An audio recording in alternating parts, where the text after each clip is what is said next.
से राष्ट्रव्यापी एक संग्राम शुरू हुआ है जिसका नाम है मनरेगा बचाओ महासंग्राम। तो चूँकि मनरेगा जिस प्रकार से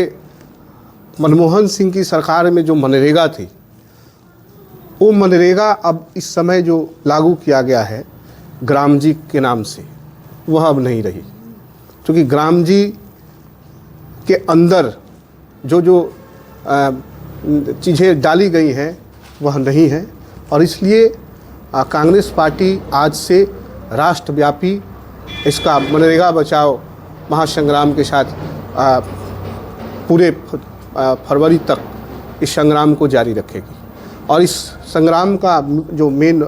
मुख्य मुद्दे जो हैं, और जिस प्रकार से मनमोहन सिंह की सरकार में 100 दिनों की मजदूरी की गारंटी थी, आज मोदी सरकार में वो गारंटी नहीं है, ख़त्म कर दिया है। दूसरी चीज़, मनरेगा पूर्ण रूप से केंद्र की योजना थी, और जो मनरेगा का जो ये था राशि थी वो 100% केंद्र देती थी, यानी कि 90% पहले जो था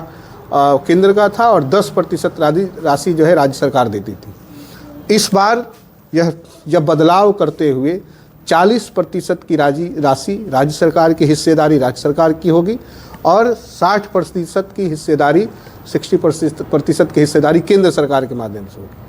अब सवाल यहाँ ये होता है कि जिन राज्यों में 40% की हिस्सेदारी नहीं दी, क्या उन राज्यों के मजदूरों की मजदूरी की गारंटी सरकार लेगी? और दूसरा चीज़ जो उसमें बदलाव किया गया है, ये दो चीज़ों के बाद 4 जो चीज़ें बदलाव किए गए हैं, उसमें एक और चीज़ को जोड़ा गया है कि अब सरकार जो है फसल कटाई के समय मजदूर जो मनरेगा के मजदूर हैं उनको उस फसल कटाई के समय मजदूरी का हक नहीं होगा।